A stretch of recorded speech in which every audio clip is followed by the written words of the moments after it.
ঘুম থেকে উঠে দৈনিক সমকালের এই রিপোর্টটি দেখলাম, যেখানে বলা আছে দেশে ৭০ সালের মধ্যে হারিয়ে যাবে শীত। গ্রিনহাউস গ্যাস নিঃসরণ কমানো না গেলে আগামী কয়েক দশকে বাংলাদেশের জলবায়ু নাটকীয়ভাবে পরিবর্তন হতে পারে। ২০৪১ থেকে ২০৭০ সালের মধ্যে দেশের গড় তাপমাত্রা ১ থেকে ২ ডিগ্রি সেলসিয়াস বাড়তে পারে। একটি গবেষণায় এমনই জানা গেছে। এই শতাব্দীর শেষে ১.৫ থেকে ৪.৫ ডিগ্রি সেলসিয়াস পর্যন্ত তাপমাত্রা বাড়বে বলে আশঙ্কা করা যাচ্ছে। এর ফলে অর্থনীতি, কৃষি এবং মানুষের জীবনযাত্রায় বড় ধরনের একটি চাপ পড়বে। গত বুধবার ঢাকার একটি হোটেলে বাংলাদেশ আবহাওয়া অধিদপ্তর ও নরওয়েজিয়ান মেটিওরোলজিক্যাল ইনস্টিটিউট যৌথভাবে বাংলাদেশের জলবায়ুর ভবিষ্যৎ রিপোর্ট ২০২৫ প্রকাশ করে। সেখানে এই ধরনের কথা বলা হয়। প্রতিবেদনে বলা হয়েছে, গ্রীষ্মকালে ঘন ঘন তাপপ্রবাহ দেখা দিবে এবং এর সময়সীমা বাড়বে মার্চ থেকে মে মাস, অর্থাৎ বর্ষার আগেই ৩ মাসে তাপপ্রবাহ বেশি হবে। পশ্চিমাঞ্চলে ২০৭০ সালের মধ্যে বর্ষার আগের ২০ দিন পর্যন্ত তাপপ্রবাহ বয়ে যেতে পারে, যা আগের তুলনায় ৭৫% বেশি হবে। শতাব্দী শেষে এই সংখ্যা আরও বাড়বে। বর্ষাকালেও তাপপ্রবাহের হার ৩ গুণ পর্যন্ত আশঙ্কা দেখা যাচ্ছে, সেটা বলছে দৈনিক সমকালের যে রিপোর্টটা, সেটা আমরা পড়ে শোনাচ্ছি। ঢাকার ক্ষেত্রে এই পরিস্থিতি আরও কঠিন হবে।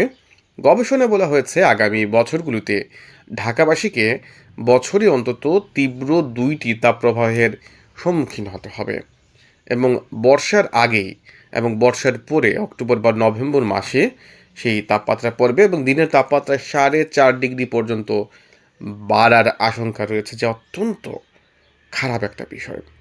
তাপমাত্রা বাড়ার প্রভাবে পড়বে শীতের উপর এবং উত্তর পশ্চিম ও উত্তর পূর্বাঞ্চলে কিছু শৈত্যপ্রবাহ থাকলেও উপকূলীয় এলাকাতে শীত ক্রমেই থেমে যাবে।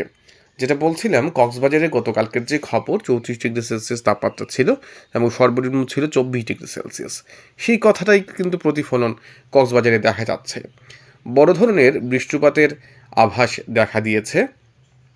বাংলাদেশের বছরে মোট বৃষ্টির ৩/৪ হয় বর্ষাকালে। গবেষণার তথ্য অনুযায়ী ২০৭০ সালের মধ্যে বর্ষার বৃষ্টি গড়ে ১১৮ মিলিমিটার বেড়ে যেতে পারে, যার ফলে আরও 2100 সাল নাগাদ এই বৃদ্ধির পরিমাণ ২৫৫ মিলিমিটার পর্যন্ত হতে পারে।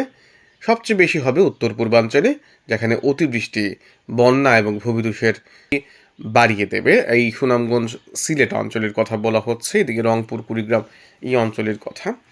সেই অনুযায়ী সমুদ্রপৃষ্ঠের উচ্চতা বছরে ২.১ মিলিমিটার বাড়ার আশঙ্কা রয়েছে। বাংলাদেশের উপকূলে তা ৫.৮ মিলিমিটার পর্যন্ত বাড়তে পারে। ফলে ডেঙ্গু, ম্যালেরিয়া, কলেরা, পানিবাহিত রোগ সহ বিভিন্ন ধরনের ফসলের যে উৎপাদন, সেই উৎপাদন কিন্তু বাংলাদেশে কমে যাবে। এই সম্পূর্ণ রিপোর্টটা আমরা কমেন্টে রাখছি। প্রথম কথা হচ্ছে, প্রথম যে কথা সেটা হচ্ছে, আমরা কিন্তু প্রচুর পরিমাণ বৃক্ষ নিধন করছি এবং আমাদের যে সার্বিক যে পরিস্থিতি, সেই সার্বিক প্রাকৃতিক পরিবেশের বিরুদ্ধে আমাদের অবস্থান। আমরা হাওর ভরাট করছি, আমরা জলাশয় ভরাট করছি, কিন্তু প্রকৃতির ব্যালেন্সের কথা কিন্তু আমরা ভাবছি না।